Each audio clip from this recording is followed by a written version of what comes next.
Olá pessoal, meu nome é Natália, eu sou professora de Biologia e a nossa aula de hoje é sobre ciclo menstrual. Nas mulheres, acontecem uma série de mudanças ovarianas e uterinas para que haja liberação do gameta feminino e o preparo desse aparelho reprodutor para receber um possível embrião. Essas mudanças periódicas, reguladas pelo sistema endócrino, ou seja, por ação de hormônios, compõem o ciclo menstrual. E é importante que nós conheçamos os fenômenos que compõem esse ciclo. Para isso, vamos tomar como exemplo um ciclo regular de 28 dias.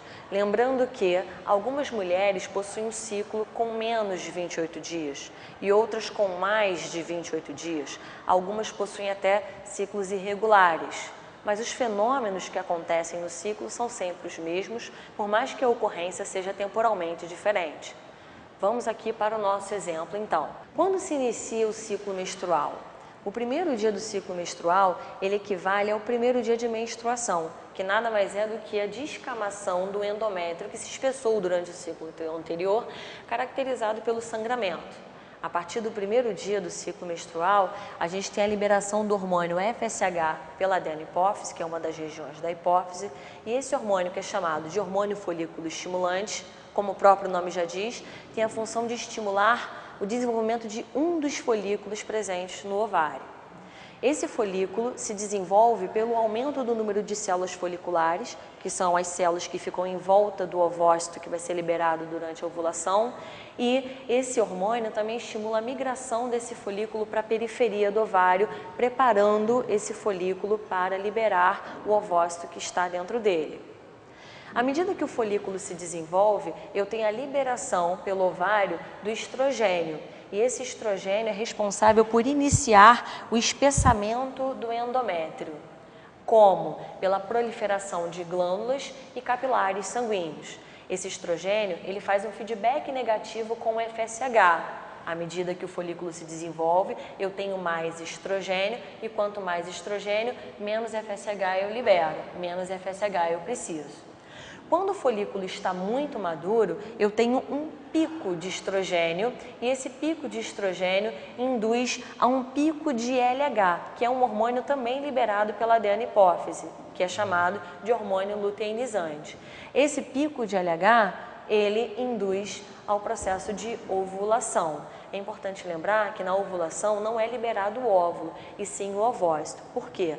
Para que haja maturação do gameta, é preciso ocorrer meiose, e a meiose é dividida em duas divisões, meiose 1 e meiose 2. Até então, o que aconteceu é a meiose 1 que passa o ovócito primário ao ovócito secundário. Então, na ovulação ocorre a liberação do ovócito secundário e não do óvulo, por mais que o nome seja ovulação. Esse óvulo só vai ser formado se esse ovócito secundário for fecundado, então a segunda divisão meiótica ela é estimulada. Voltemos aqui então para a ovulação.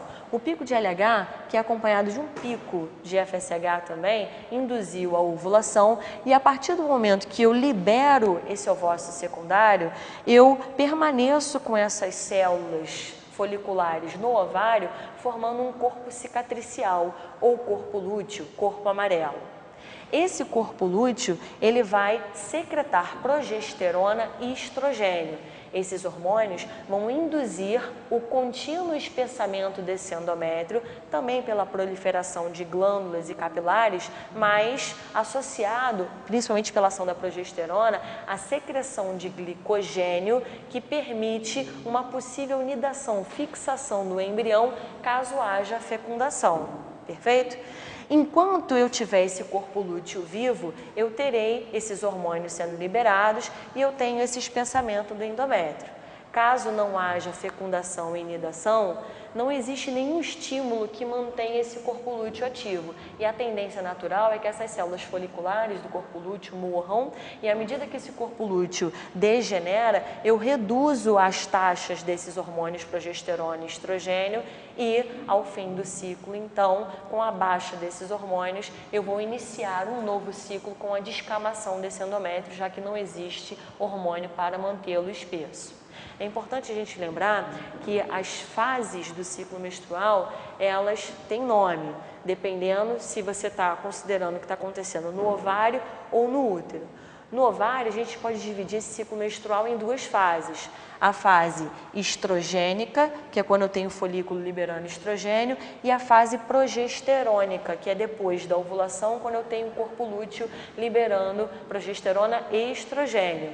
E no útero, eu posso dividir essas fases em fase menstrual, que dura em torno de 1 a 5 dias, fase proliferativa, que é quando eu tenho a proliferação de glândulas e capilares sanguíneos por estímulo do estrogênio, fase secretora, que é quando essa proliferação continua, mas eu tenho a secreção de glicogênio, e então no 28º dia, já que o nosso ciclo é regular de 28 dias, eu termino esse processo de manutenção do endométrio, como eu falei, a gente vai iniciar um novo ciclo com a descamação, com a menstruação. Gente, sucesso no vestibular para vocês. Meninos, atentem para o ciclo menstrual. Tchau!